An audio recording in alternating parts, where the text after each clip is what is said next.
안녕하세요. 오늘 이야기를 들려드릴 저는 60을 넘긴 엄마입니다. 그리고 믿기지 않겠지만 바로 얼마 전 저는 제 아들을 경찰에 신고했습니다. 이 한 문장을 입 밖으로 꺼내기까지 얼마나 오래 망설였는지 제 심장이 다 기억하고 있어요. 제 이야기는 오늘에서 갑자기 시작된 게 아닙니다. 아주 오래전 제가 어린아이였을 때부터 비틀거리며 시작됐죠. 아버지는 술만 드시면 말이 거칠어지고 집안 공기가 얼어붙었습니다. 저는 늘 나는 저곳을 벗어나겠다, 나는 다르게 살겠다라고 속으로 되뇌며 어른이 되는 날만 기다렸어요. 그때 지인의 소개로 한 남자를 만났습니다. 솔직히 말해 첫눈의 사랑은 아니었어요. 다만 그는 성실했고 다정했고 무엇보다 저를 존중해 주려 애썼습니다. 저는 서둘러 결혼을 결심했습니다. 도망치듯 선택한 결혼이었죠. 사랑이란 건 살면서 천천히 익어가면 된다고 그때의 저는 믿었습니다. 신혼은 평온했고 아이가 태어나자 저는 나는 달라질 수 있다는 확신을 품었어요. 하지만 시댁 사업이 기울자 남편의 어깨가 무너졌고 말투가 날카로워지고 밤마다 표정이 굳어갔습니다. 어느 날부터 집안엔 한숨이 먼저 들어오고 따뜻한 말은 문턱에서 자주 돌아섰습니다. 저는 버텼습니다. 아이를 생각하면 물러설 수 없었습니다. 아빠 없는 아이로 크게 하진 않겠다. 그 다짐 하나로 하루하루를 꿰매듯 이어붙였죠. 하지만 무너지는 것을 붙잡는 데에는 한계가 있었습니다. 결국 우리는 이혼했고 저는 아이와 둘이 살 집을 구했습니다. 막막했지만 뒤를 보지 않기로 했습니다. 새벽에 출근하고 밤에 돌아와 아이를 재워놓고 나면 손끝이 얼얼할 때까지 다음 날의 반찬을 준비했습니다. 제 삶은 그때부터 괜찮다라는 말로 버티는 연습이었어요. 아이가 사춘기에 접어들며 잠시 방황했습니다. 저는 야단보다 이야기를 택했습니다. 미안하다. 너에게 빈자리를 너무 많이 남겼구나. 내색하지 않던 아이가 그 말에 고개를 끄덕이던 밤을 잊지 못합니다. 시간을 들여 우리는 길을 다시 찾았습니다. 아이는 조금씩 친구들과 거리를 두고 책상 앞에 앉는 법을 배웠고 성적이 오르자 표정에도 햇살이 머물렀습니다. 명문은 아니어도 성실히 대학을 마치고 중소기업에 취업했습니다. 월급은 크지 않아도 성실하게 늘 같은 시간에 집을 나서고 같은 시간에 돌아왔죠. 저는 그 규칙적인 발자국 소리를 들을 때마다 안도의 숨을 쉬었습니다. 그 회사에서 아이는 한 여성을 만났습니다. 회계 일을 맡은 차분하고 또렷한 눈빛의 사람. 처음 인사를 왔던 날 그녀는 정중히 허리 숙여 어머니 잘 부탁드립니다 라고 말했습니다. 따뜻한 목소리였고 고마운 마음이 저절로 앞섰습니다. 저는 그날 밤 오래 접어두었던 희망을 다시 펼쳤습니다. 이제는 우리 집에 진짜 웃음이 오려나 그렇게 믿고 싶었습니다. 하지만 돌이켜보면 그 순간부터 제 마음 가장 깊은 곳에서 아주 얇은 균열 소리가 났던 것도 같아요. 그 미세한 소리를 제때 듣지 못했다는 것. 오늘의 이야기는 그 작은 균열에서 시작되었는지 모릅니다. 결혼 준비를 마치고 작은 예식장을 빌려 조용히 식을 올렸습니다. 하객보다 웃음소리가 더 많던 날이었어요. 저는 모아두었던 돈을 꺼내 신혼 살림에 보태주었습니다. 아이는 엄마 혼자 두고 멀리 못 갑니다라며 근처에 전세방을 얻었고 주말이면 반찬통을 들고 저희 집을 찾았습니다. 며느리는 문을 열자마자 어머니, 오늘은 제가 국 끓일게요 하고 부엌으로 먼저 들어갔죠. 처음엔 모든 것이 괜찮아 보였고, 아니, 괜찮음을 넘어서 오래 기다려온 평온이 제 어깨에 내려앉는 듯 했습니다. 저는 그 평온이 우리 집에 오래 머물 줄 알았어요. 하지만 균열은 소리 없이 번졌습니다. 어느 날부터 며느리의 웃음이 얇아지고 대답이 짧아졌습니다. 야윈볼, 건너뛰는 끼니, 말수가 줄어든 저녁, 어디 아픈 건 아니니? 물으면 괜찮아요. 요즘 회사가 좀 바빠서요. 라는 말만 돌아왔습니다. 팔에 든 멍을 보고 놀라 묻자 며느리는 선반을 정리하다 부딪혔다고 했습니다. 저는 믿고 싶었습니다. 믿는 편이 마음이 덜 아프니까요. 그래서 더 많은 반찬을 챙겨주고 건강식품을 사주고 너무 무리하지 말라고 손을 꼭 잡아주며 돌아섰습니다. 그날 밤 현관문이 닫히는 소리가 유난히 무겁게 들렸습니다. 아들에게도 조심스레 말을 꺼냈습니다. 네 아내 얼굴빛이 좋지 않다. 살도 너무 빠졌고 팔에 멍까지. 아이는 TV 리모컨을 만지작거리다. 엄마, 별일 아니에요. 회사가 바쁘대요. 둘이 벌면 더 빨리 모을 수도 있고요. 하고 말했습니다. 저는 고개를 끄덕였지만 마음은 더 불안해졌습니다. 바쁜 회사가 사람의 눈빛까지 빼앗을 수 있을까요? 그래도 저는 그때 아이를 다그치지 못했습니다. 부부끼리 의지해라. 밥은 꼭 챙겨 먹게 해라. 같은 말만 입안에서 맴돌다 흩어졌어요. 조언은 조용했고 불길한 예감은 더 또렷해졌습니다. 시간이 조금 더 흐르자 며느리는 회사를 그만두었습니다. 쉬면 나아질 거라 생각했는데 오히려 집 밖으로 나오는 일조차 줄었습니다. 불 꺼진 창, 낮에도 드리운 커튼, 초인종을 눌러도 한참 뒤에야 열리는 문. 저는 반찬을 냉장고에 넣고 싱크대를 닦으며 오늘만큼은 말을 끌어내보자 마음을 다졌습니다. 안방문을 열었을 때 며느리는 창가에 앉아 멍하니 바깥만 바라보고 있었습니다. 아가, 제가 부르자 고개는 돌리지 않고 어머니, 오늘은 좀 피곤해서요. 죄송해요. 라는 말이 힘없이 흘렀습니다. 저는 그 말 사이사이에 갇힌 무언가를 느꼈습니다. 손을 내밀면 잡힐 듯한 그러나 닿지 않는 도움의 신호 같은 것. 그날 밤 집으로 돌아오며 저는 마음속 일기장 첫 줄을 고쳤었습니다. 괜찮다. 대신 확인하자. 라고. 다음 주에는 병원에 함께 가자고 말해야지. 혹시 상담이 필요하다면 시간을 내서 동행하자고 설득해야지. 그렇게 계획을 세웠습니다. 하지만 계획은 현실을 이기지 못했습니다. 주중 내내 아이의 야근이 이어지고 며느리는 전화를 잘 받지 않았습니다. 받더라도 괜찮아요. 정말이에요. 라는 짧은 말 뒤에 침묵을 길게 늘어뜨렸습니다. 저는 그 침묵의 길이를 세며 밤을 넘겼습니다. 숫자를 셀수록 마음이 더 허전해졌어요. 균열은 갈라짐으로, 갈라짐은 금으로 번졌습니다. 그리고 저는 다음 장면에서야 비로소 뒤늦게 깨닫게 됩니다. 멈춰 세웠어야 할 때를 그냥 지나쳐 왔다는 사실을요. 그날은 평일 오후였고 저는 며느리가 좋아하던 미역무침과 달걀장조림을 새로 만들었습니다. 오늘은 꼭 밥 한 공기 더 먹여야지. 반찬통들이 식지 않게 수건으로 감싸들고 초인종을 눌렀습니다. 한 번, 두 번, 세 번 답이 없었습니다. 제가 아는 비밀번호로 문을 열었을 때 현관으로 밀려나온 공기는 낮은데도 밤처럼 차가웠습니다. 거실 커튼은 젖혀지지 않았고 TV는 꺼진 화면에 제 얼굴만 흐릿하게 비쳤습니다. 아가? 제 목소리가 낯선 집안에서 낙엽처럼 가볍게 떨어졌습니다. 부엌에 반찬을 내려놓고 안방문 앞에 섰을 때 묘한 불길함이 등을 밀었습니다. 문을 열자 향수 냄새와 약품 냄새가 뒤섞여 얇게 떠 있었습니다.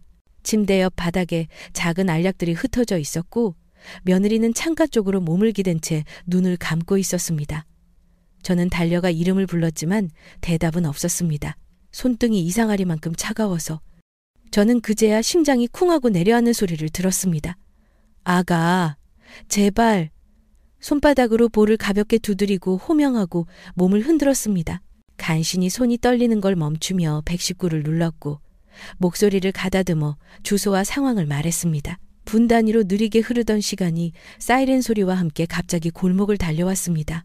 구급대원이 들어와 빠르게 맥을 짚고 들것에 며느리를 옮길 때 저는 신발을 제대로 신지도 못하고 뒤를 쫓았습니다.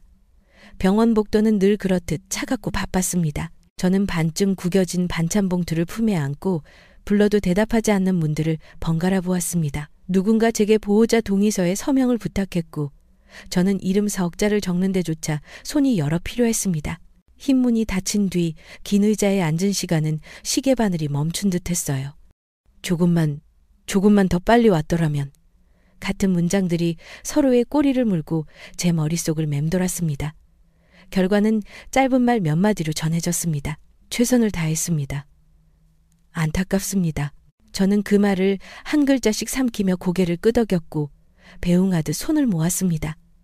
울음은 목구멍에서 뭉쳐 올라오다 다시 내려가기를 반복했어요. 잘 자라 라고 말하고 싶었지만 그 말은 끝내 입술을 넘지 못했습니다. 수속을 밟고 필요한 연락을 하고 빈 장례식장을 예약하는 동안 제 발은 바닥을 걸었지만 마음은 어딘가 허공에 매달린 채 흔들렸습니다. 밤이 깊어갈수록 저는 더 선명해지는 한 장면에 붙들렸습니다. 어두운 방, 젖지 않은 커튼, 창밖을 보던 그 옆모습. 그때 붙잡았어야 했는데 수십 번 되감아도 바뀌지 않는 결말 앞에서 저는 제 잘못들을 조용히 헤아렸습니다. 그리고 깨달았습니다. 이제부터라도 진실을 외면하지 않겠다고. 다음은 아들에게서부터 시작해야 한다고. 장례는 조용히 치렀습니다. 상주석에 앉은 아들은 종일 고개를 숙였고 누가 와도 같은 말만 반복했습니다. 와, 주셔서 감사합니다. 눈물 대신 마른 숨만 내쉬는 아이를 보며 저는 사람마다 슬픔을 견디는 방식이 다르다고 스스로를 달랬습니다. 그러나 밤이 깊어질수록 그 아이의 표정은 슬픔이라기보다 비는 감정에 가까워 보였습니다. 빈자리의 무게가 우리를 짓누르는데 아이는 어쩐지 거기서 한 발짝 떨어져 서 있는 듯 했습니다. 발인을 마치고 집에 돌아온 저녁, 저는 조심스럽게 말을 꺼냈습니다. 며느리 물건들은 내가 정리할게. 너는 좀 쉬어. 아이는 TV를 켰다가 곧 끄더니 짧게 대답했습니다. 엄마가 알아서 하세요. 예전 같으면 같이 할게요 라고 했을 그 아이가 그날은 유난히 말이 적었습니다. 저는 더 묻지 않고 내일 반찬을 좀 더 만들어 놓아야겠다며 부엌으로 들어가 양파를 썰었습니다. 칼 끝에 닿는 도마 소리가 이상하리만큼 크게 울렸습니다.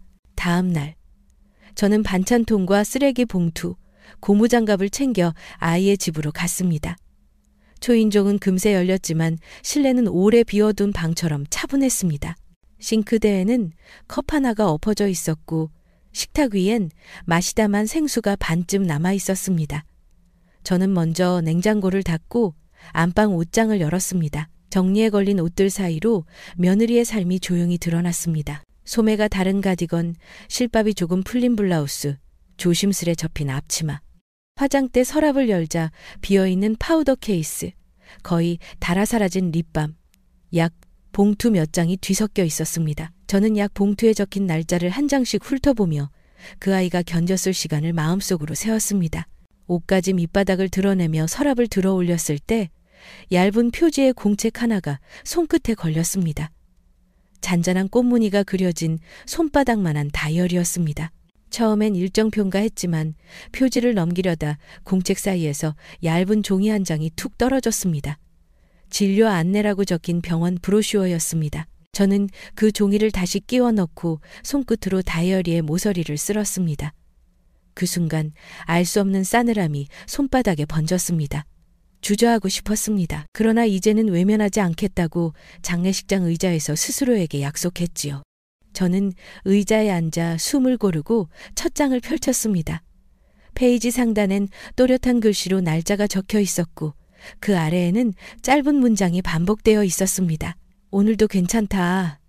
내일은 더 괜찮을 것. 그리고 그 다음 줄. 하지만 소리가 또 커졌다. 그 한 줄에서 제 심장이 덜컥 내려앉았습니다.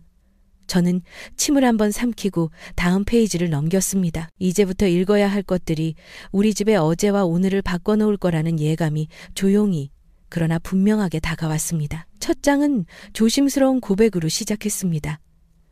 요즘 소리가 커진다. 그 다음 줄엔 구체적인 날짜와 시간이 적혀 있었고 짧은 문장들이 이어졌습니다. 문이 3개 닫혔다. 컵이 바닥에서 굴렀다. 미안하다는 말이 아침에 들렸다. 저는 문장 사이 공백에서 떨리는 숨을 보았습니다. 다음 장에는 더 분명한 기록이 있었습니다. 술 냄새, 높은 목소리. 미안해, 다시는 안 그럴게. 같은 말이 여러 날 반복되어 있었고 중간중간 파란 볼펜으로 둥글게 표시된 단어가 눈에 들어왔습니다. 두려움. 그리고 그 옆에 아주 작은 글씨. 괜찮다고 해도 몸은 기억한다. 그녀는 스스로를 탓하는 방식으로 하루를 정리했습니다. 요즘 내가 예민하다. 내가 더 잘했어야 했다. 그럼 화낼 일이 줄었을까? 저는 그 문장들을 읽다가 손등으로 눈을 한번 훔쳤습니다. 다음 페이지에서 처음으로 제 이름이 나왔습니다. 어머니가 반찬을 두고 갔다. 따뜻했다. 덕분에 저녁을 먹었다. 짧은 고마움 뒤에 문장 하나가 이어졌습니다. 하지만 말하지 못했다. 저는 그 대목에서 책장을 넘기지 못하고 한동안 그대로 앉아 있었습니다. 왜 그날 나는 더 깊게 묻지 못했을까? 괜찮다는 대답을 믿고 싶었던 건 결국 나였구나. 마음이 쪼개지듯 저려왔습니다. 가을의 중반쯤 되는 날짜에 진료 기록이 붙어 있었습니다. 정신건강의학과 예약증, 간단한 검사표, 상담 권유 메모. 그녀는 그날의 일기를 이렇게 끝맺었습니다. 창밖의 나무가 흔들렸다. 나도 흔들린다. 그래도 내 안에 작은 생명이 있으니 버텨본다. 저는 놀라서 다시 날짜를 확인했습니다. 그때 그녀는 임신 초기였던 겁니다. 다음 몇 장은 더 엷은 글씨로 이어졌습니다. 오늘은 배가 당겼다. 스트레스를 줄이라 했다. 조용히 지내자. 그런데 그 다음 페이지 가장자리엔 볼펜 자국이 깊게 누여 있었습니다. 다투었다. 큰 소리, 유리 소리, 그리고 아주 짧은 한 줄. 잃었다. 저는 그 단어 하나에 숨이 걸렸습니다. 그날 이후로는 글씨가 더 무너졌고 간격은 넓어졌습니다. 미안하다는 말은 늦게 온다. 잠이 오지 않는다. 나는 괜찮지 않다. 겨울 초입 그녀는 또박또박 적었습니다. 다시 함께 병원에 가자고 제안했다. 그는 대답하지 않았다. 나는 방법을 모른다. 그리고 마지막으로 제 가슴을 찢어놓은 문장.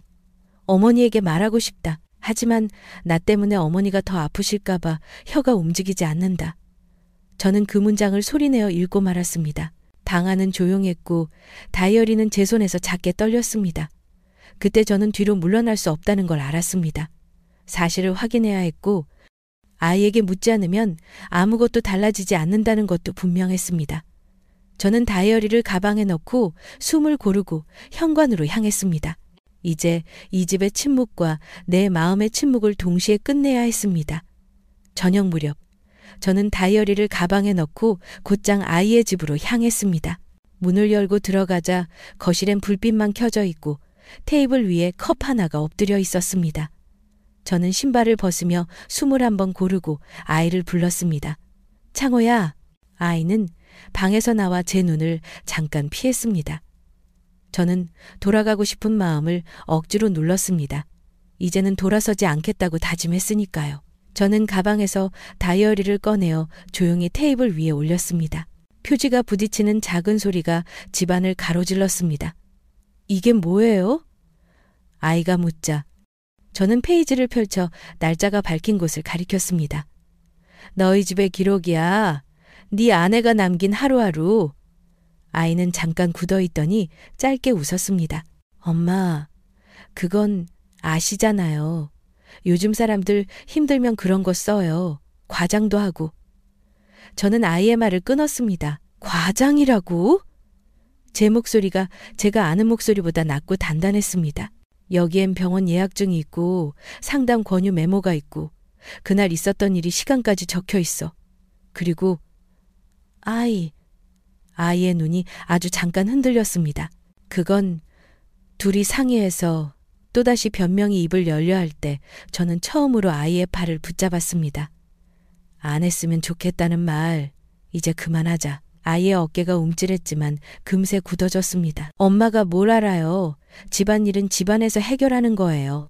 저는 그 문장이 아버지 입에서 나왔던 예전의 말과 똑같다는 걸 깨닫고 어지러웠습니다.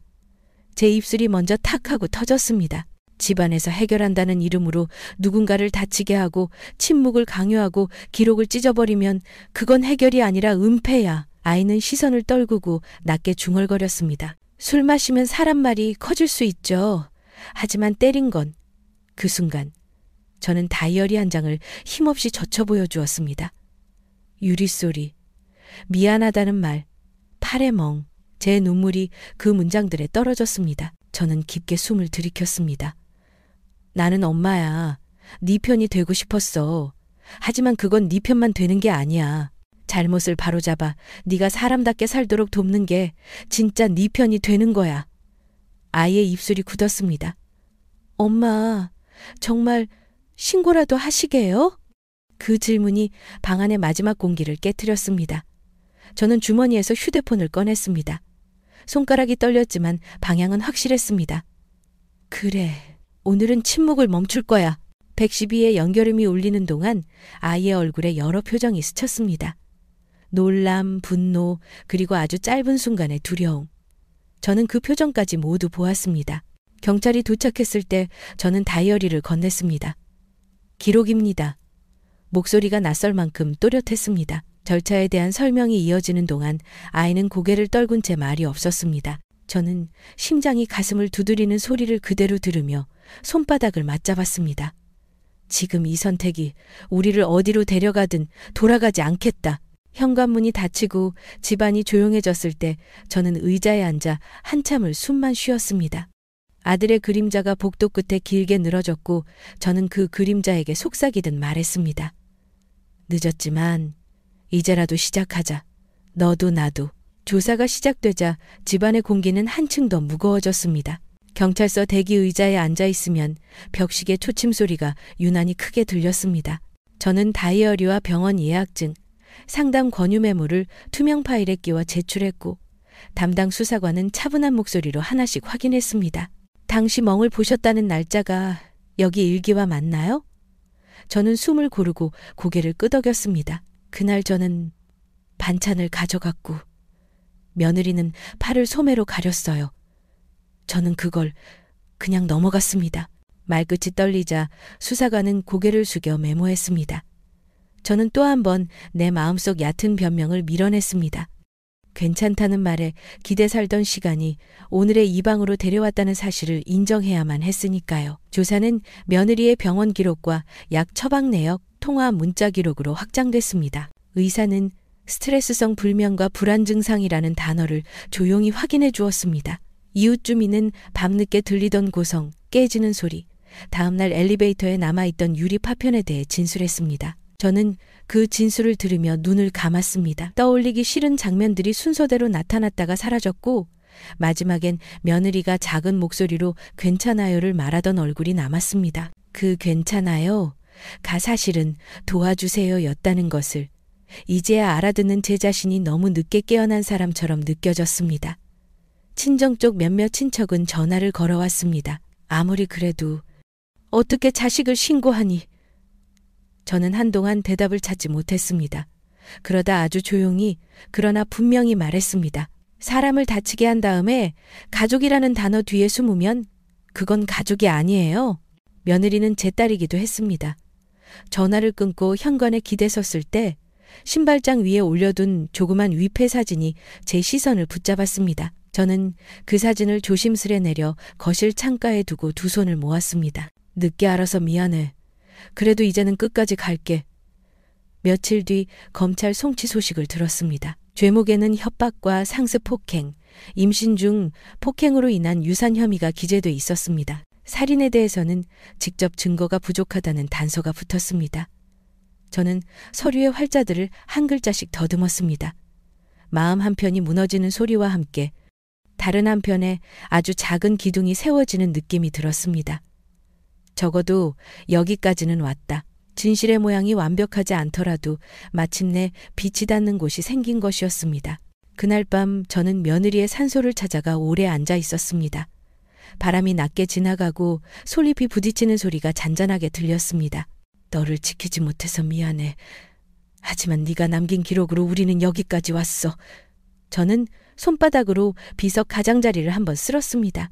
차갑고 매끄러운 감촉이 전해졌고 그 감촉이 제 마음의 결을 조금씩 다듬었습니다. 돌아오는 길 저는 결심을 다시 다졌습니다. 판결이 무엇이든 아이가 저지른 일에서 외면하지 않겠다고. 그리고 언젠가 아이가 진심으로 사과하고 다시 인간답게 서도록 그 길의 문턱에 제가 서 있겠다고. 다음은 그 문턱을 마주하는 일뿐이었습니다. 첫 공판 준비기일에는 비가 왔습니다. 법원 복도에 앉아있자니 젖은 우산에서 물방울이 똑똑 바닥에 떨어졌고 그 소리가 이상하게도 제 심장을 누르는 박자처럼 들렸습니다. 아이는 정장을 입고 들어왔습니다. 구두는 반질반질했지만 눈동자는 마른 돌 같았습니다. 검사 측이 일기장, 병원 기록, 이웃 진술을 차례대로 제시하는 동안 저는 두 손을 포개고 숨을 고르며 앉아 있었어요. 아이의 변호인은 과장된 기록일 수 있다. 상호 간의 갈등이었다라고 말했지만 그 말들이 제 귀를 통과해도 더 이상 어디에도 머물지 않았습니다. 기록은 기록대로 있었고 멍은 멍대로 남아 있었으니까요. 증인으로 불렸을 때 저는 천천히 일어섰습니다. 사실 정리 요청. 상담센터에서 배운 순서를 마음속으로 한 번 더 더듬었습니다. 저는 본 것을 말했고 듣고도 넘어간 밤들을 말했고 초인종 앞에서 망설이던 손과 닫히는 문틈의 냄새까지 조심스럽게 꺼내놓았습니다. 마지막에 저는 짧게 덧붙였습니다. 멈췄어야 할 말을 멈추지 못했고 시작했어야 할 질문을 미뤘습니다. 그래서 진실이 끝까지 가길 요청합니다. 방청석 어딘가에서 훌쩍이는 소리가 났고 저는 그제야 숨을 내쉬었습니다. 그날 이후 저는 지역 가정폭력 상담센터에 다시 찾아가 정기 상담을 신청했습니다. 피해자 가족이라는 칸에 제 이름을 적는 손이 잠깐 떨렸지만 멈추지 않았습니다. 상담사는 말했습니다. 사랑과 용서는 다르다. 용서는 스스로의 경계를 세운 뒤에야 비로소 가능하다. 집으로 돌아오는 길에 저는 작은 노트를 새로 하나 사서 첫 장에 크게 적었습니다. 경계, 책임, 회복. 그리고 그 아래에 아이에게 보낼 편지를 썼습니다. 나는 너를 사랑한다. 그래서 너의 잘못을 부정하지 않는다. 네가 해야 할 것, 술치료, 분노조절 프로그램, 피해자에 대한 법원명령 이행, 그리고 끝까지의 사과. 나는 네가 인간다운 자리로 돌아오길 돕겠지만 네가 서야 할 자리를 대신 서주진 않겠다. 주말엔 며느리 산소에 들러 그 편지의 앞부분을 천천히 읽어주었습니다. 이름을 부르면 산들바람이 솔잎을 스쳤고 저는 그 소리에 답장처럼 고개를 끄덕였습니다. 집에 돌아와 옷장을 정리하다가 며느리가 접어둔 앞치마를 한 번 더 손끝으로 쓸었습니다. 오래 사용해 얇아진 천의 감촉이 손바닥에 펼쳐졌고 그 얇음이 제 마음의 두께와 닮아 있는 것 같았습니다. 며칠 뒤 구치소 접견실에서 아이를 만나기로 했습니다. 접견실 유리 너머의 의자가 비어있는 동안 저는 노트를 펼쳐 오늘 말할 문장들을 다시 정리했습니다. 나는 네 편이지만 잘못의 편은 아니야. 사과는 단어가 아니라 행동의 시간이다. 우리는 과거로 돌아가지 않고 앞으로 가야 한다. 유리문이 열리고 아이가 들어왔을 때 저는 자리를 고쳐 앉아 그의 눈을 똑바로 봤습니다. 비에 젖은 아침처럼 탁한 눈동자 속에서 아주 미세하게 일렁이는 무언가를 보았습니다. 공기의 무게가 변했고 저는 마음속으로 한 문장을 가만히 붙들었습니다. 오늘 우리는 같은 문장을 다르게 말해보자. 접견실 유리창 앞에 마주 앉아 잠깐의 침묵이 먼저 들어왔습니다. 저는 준비해온 노트를 펼치지 않았습니다. 눈을 들여다보는 게 먼저였으니까요. 아이는 시선을 피하다가 겨우 입을 열었습니다. 엄마, 나도 무너졌어요. 저는 고개를 저었습니다. 무너진 건 이유가 될 수 있어도 면죄부는 아니야. 오늘은 변명이 아니라 사실만 말하자. 아이의 어깨가 작게 떨렸고 제 심장도 그 떨림을 똑같이 옮겨 적었습니다. 그래도 물러서지 않았습니다. 여기서 물러서면 다시 예전으로 돌아갈 테니까요. 저는 조용히 말문을 이었습니다. 나는 너를 사랑한다. 그래서 경계를 세운다. 우리가 끊지 않으면 우리 집의 폭력은 외할아버지에서 아버지로, 아버지에서 너로 이어진다. 여기서 끝내자. 아이는 손등으로 이마를 문질렀습니다. 술을 끊겠어요. 분노조절 프로그램도 받을게요. 그런데 며느리에게 이제 어떻게 사과하죠? 저는 천천히 대답했습니다. 사과는 먼저 사실을 인정하는 일이고 그 다음은 책임을 감당하는 시간이다. 법원 명령을 빠짐없이 이행하고 네가 무너뜨린 신뢰를 회복하기 위해 네 시간을 쓰는 것. 그게 네가 할 첫 번째 사과야. 두 번째는 편지로 남기는 거다. 장모님께 그리고 네가 잃게 만든 작은 생명에게. 말끝이 흔들렸지만 삼켰습니다. 아이의 눈이 붉어졌습니다. 엄마, 나 정말 괴물인가요? 저는 고개를 저었습니다.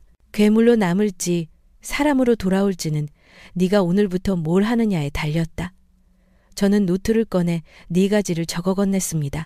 금주 치료 등록, 2 분노 조절 가정폭력, 교정 프로그램, 전 과정 수료, 3 피해자 유가족에 대한 법원 결정 이행 및 성에 있는 사과문, 상담 6개월 이상 지속. 아이는 한 줄씩 읽고 고개를 끄덕였습니다. 다 하겠습니다. 그러고는 조심스럽게 덧붙였습니다. 엄마, 그래도 가끔 와 주실 수 있어요? 저는 답했습니다. 네가 약속을 지키는 동안만. 나는 네 편이지만 잘못의 편은 아니다. 돌아오는 길 저는 상담센터에 들러 가족교육 프로그램에도 제 이름을 올렸습니다. 가족도 배워야 한다는 상담사의 말이 마음에 남았습니다. 집에 도착해서는 달력을 펼쳐 법원 일정과 상담 일정을 포스트잇으로 정리했습니다. 밤이 되자 며느리에게 보내는 편지 초안을 또다시 고쳤습니다. 늦어서 미안하다. 그래도 멈추지 않겠다. 창문을 스치는 바람소리가 잦아들 때까지 저는 같은 문장을 여러 번 연습했습니다. 경계, 책임, 회복. 내일도 그 다음 날도 이 세 단어로 서 있으리라 마음을 다잡았습니다. 며칠 뒤 검사는 선고기일 전 의견서를 내고 싶으냐고 물었습니다. 저는 고개를 끄덕였습니다. 다명을 위한 탄원서가 아니라 책임과 치료를 위한 의견서였습니다. 피해자 없는 용서는 없습니다. 피고인이 해야 할 책임과 치료를 철저히 이행하도록 해주십시오. 저는 그렇게 적었습니다. 그리고 마지막 줄에 한 문장을 더했습니다. 우리 가족의 오래된 사슬이 여기에서 끊어지길 바랍니다. 선고일이 다가왔습니다. 법정에서 저는 다시 서게 될 겁니다. 이번에는 울음이 아니라 문장으로, 변명이 아니라 경계로, 그리고 끝까지. 선고일 아침, 저는 법원 앞 벤치에 잠시 앉아 숨을 고르며 노트를 한 번 더 펼쳤습니다. 경계, 책임, 회복. 세 단어만 또박또박 확인하고 법정으로 들어섰습니다. 판사는 기록과 진술을 차례로 정리한 뒤 형을 선고했습니다. 협박과 상습 폭행, 임신 중 폭행으로 인한 유산에 대해 실형, 치료 명령과 교육 이수 의무. 저는 고개를 숙였습니다. 살인에 대한 직접 증거가 없다는 문장은 여전히 마음을 긁었지만 오늘 이 자리에서 적어도 폭력의 연속을 멈추는 첫 단추가 끼워졌다고 스스로를 다독였습니다.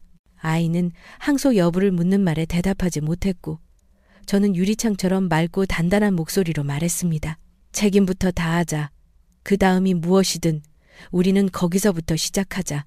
집으로 돌아오는 길. 저는 며느리에게 보내는 편지를 마저 적었습니다. 나는 너를 지키지 못한 어머니였고 이제라도 너의 기록을 지키는 사람이 되겠다. 다음 장에는 내가 해야 할 일들을 적었습니다. 산소에 주마다 가서 인사를 드릴 것. 피해자 유가족 지원단체에 정기 후원을 시작할 것. 아이의 치료와 교육 이수를 꾸준히 확인하고 거짓이 섞이지 않도록 나 또한 상담을 계속 받을 것. 저는 주방 달력에 표식을 하나씩 남겼습니다. 작은 점들이 이어져 선이 되고 그 선이 우리 집의 방향을 틀어주길 바라며 며칠 뒤 구치소에서 다시 아이를 만났습니다. 아이는 조심스레 말했습니다. 엄마, 내가 해야 할 일을 하겠습니다. 저는 고개를 끄덕였고 단서를 덧붙였습니다. 네가 지키는 날에는 내가 옆에 설 거야. 그러나 네가 외면하는 날에는 나는 다시 증언석에 설 것이다. 아이는 눈을 감고 한 번 깊게 숨을 쉬었습니다. 변명 대신 침묵, 침묵 대신 다짐. 그 차례가 드디어 맞춰지는 것을 저는 유리창 너머로 보았습니다. 돌아오는 길, 상담센터에서 가족 교육 과제를 받아 들고 오면서 저는 첫 장에 또 적었습니다. 말을 미루지 말 것. 괜찮다는 답만 묻지 말 것. 도움이 필요하면 즉시 구조 신호를 보낼 것. 시간은 아주 느리게 흘렀습니다. 저는 일주일에 한 번 산소를 찾아가 짧은 소식을 전했습니다. 오늘도 교육이수 확인했어. 이번 주는 상담을 2번이나 받았대. 바람이 솔잎을 스칠 때마다 저는 고개를 끄덕였고 며느리의 앞치마 자락을 손끝으로 쓰다듬던 밤들을 떠올렸습니다. 가끔은 죄책감이 덩어리째 되살아났지만 저는 그 무게를 피하지 않기로 했습니다. 무게를 들고 걷는 법을 배워야 앞으로 나아갈 수 있으니까요. 우리 집의 사슬은 오래되었고 단단했지만 오늘도 한 고리를 더 끊어내는 연습을 합니다. 언젠가 아이가 진심으로 사과의 문장들을 행동으로 채워갈 때 저는 그 길의 입구에서 고개를 끄덕일 겁니다. 용서는 경계 위에서만 가능하다는 것을 끝까지 잊지 않으면서 여기까지 제 이야기를 들어주셔서 고맙습니다. 누구에게나 말하지 못한 밤이 있고 도움을 청할 타이밍이 있습니다. 혹시 지금 누군가의 괜찮아요가 이상하게 들린다면 한 번 더 묻고 함께 확인해 주세요. 그 한 번의 질문이 어떤 집의 내일을 바꿀 수 있습니다. 오늘 이야기와 마음이 닿으셨다면 영상에 좋아요와 구독, 알림 설정 부탁드립니다. 여러분의 짧은 응원이 누군가에겐 긴 숨이 됩니다. 감사합니다.